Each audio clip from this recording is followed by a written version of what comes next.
خون ہے وہ ارزاں ہو جاتا ہے. نفرتیں بڑھ رہی ہیں, لوگوں کے اندر دوریاں پڑ رہی ہیں, ایک دوسرے کی شک کی نگاہ سے لوگ دیکھتے ہیں. آج کل سفر کرنا, عام حالات میں ادھر گھومنا مشکل ہو رہا ہے. کیوں؟ وہ لوگ جو اس دیش کے اندر مدتوں سے بڑی منصوبہ بند کوششیں کر کے یہاں تک پہنچے ہیں اور نفرتوں کی سیاست جو کر رہے ہیں, اس دیش کو کہاں لے جائیں گے؟ ہندو پریشان ہیں, سیکولر ذہن رکھنے والے جو غیر مسلم ہیں وہ پریشان ہیں. کیا علاج ہے اس کا؟ قرآن مجید تو رہتی دنیا تک کے مسائل حل کرنے کا اپنے اندر سبق رکھتا ہے, اس کا ضامن ہے. ہم مسلمان ہیں, نبی اکرم صلی اللہ علیہ وسلم کی امتی ہیں, ہماری ذمہ داری یہ بنتی ہے کہ نفرتوں کے ماحول میں ہم کیا کریں. نبی اکرم صلی اللہ علیہ وسلم کا جو ماحول تھا وہ کیسا تھا, اس سے ہم کو رہنمائی ملتی. ہم کو غیر مسلم بھائیوں سے روابط بڑھانے چاہیے. غیر مسلموں کے ذہنوں میں جو شکوک و شبہات ہیں, جو غلط فہمیاں ہیں, جو پروپیگنڈے ہیں, جو افواہیں ہیں, ملاقاتوں سے وہ صاف ہوں گی.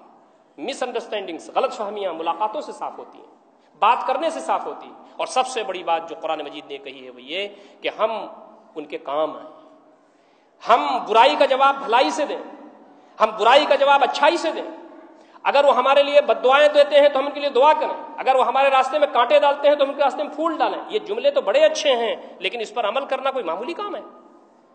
نبی اکرم صلی اللہ علیہ وسلم کو لوگ گالیاں دیتے تھے, برا بھلا کہتے تھے, آپ صلی اللہ علیہ وسلم کو لوگ پتھر مارتے تھے اور آپ صلی اللہ علیہ وسلم کے ہاتھ دعاؤں کے لیے اٹھ جاتے تھے.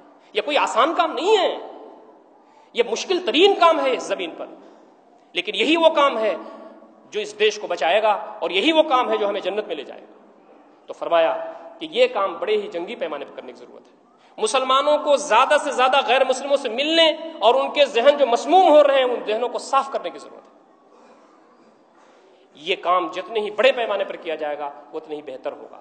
آج کوشش اس بات کی ہو رہی ہے کہ غیر مسلم جو سیکولر ذہن کے رکھنے والے لوگ ہیں, جو اس آئیڈیالوجی کے, اس نظریے کے خلاف ہیں, جو یہاں پر پیار اور محبت کے ساتھ رہنا اور جینا چاہتے ہیں, ان کو لے کر کے اس دیش میں امن پھیلانے کی ضرورت ہے.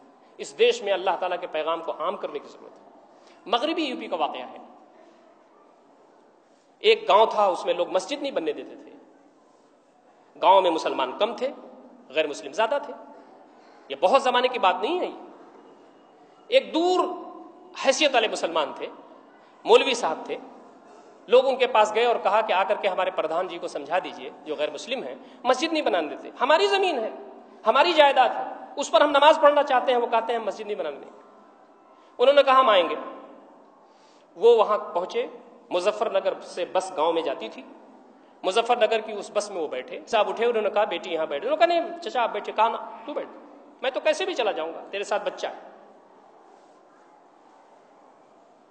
بس رکی گاؤں پر, لوگ اترنے لگے. آپ کو معلوم ہے پورے بس میں اسی گاؤں کے لوگ تھے, باہر کے لوگ نہیں تھے. لڑکی نے کہا کہ مولوی صاحب ہمارے گھر چلیے. کہا کیوں؟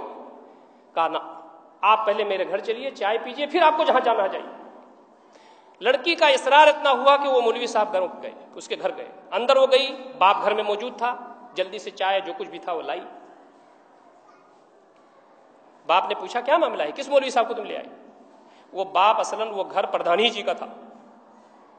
لڑکی نے بتایا کہ پوری بس بھری ہوئی تھی اور انہوں نے مجھے سیٹ دی. میرے گاؤں میں فلاں صاحب بھی تھے, فلاں صاحب بھی تھے, فلاں صاحب بھی تھے, جو آپ کے یہاں بیٹھ کے آ کے گھر پہ آپ کے بیٹھتے ہیں, چائے پیتے ہیں, وہ سب بھی تھے اس میں. کسی نے مجھے جگہ نہیں دی, یہ مولانا صاحب نے جگہ دی. کہا ٹھیک ہے. باہر نکلے تو انہوں نے کہا مولوی صاحب کیا معاملہ ہے؟ کہا کہ آپ کے گاؤں میں سنا ہے کچھ مسلمان مسجد بنانا چاہتے ہیں اور یہاں کے پردھان جی اس کو روکتے ہیں. تو آپ جواب سنیے. اس آدمی نے کہا کہ مولانا صاحب آپ واپس جائیے, مسجد میں بنوا دوں گا, میں پردھان ہوں گاؤں کا. ولا تستوی الحسنۃ ولا السیئۃ, برائی اور بھلائی برابر نہیں ہو سکتی. ادفع باللتی ہی احسن, جو بھلائی ہے اس سے دفاع کرو برائی کا.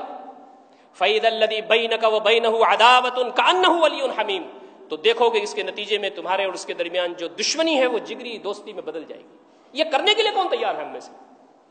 ہندوستان کی زمین بہت ہی نرم ہے, بہت زیادہ اپریشیبل ہے.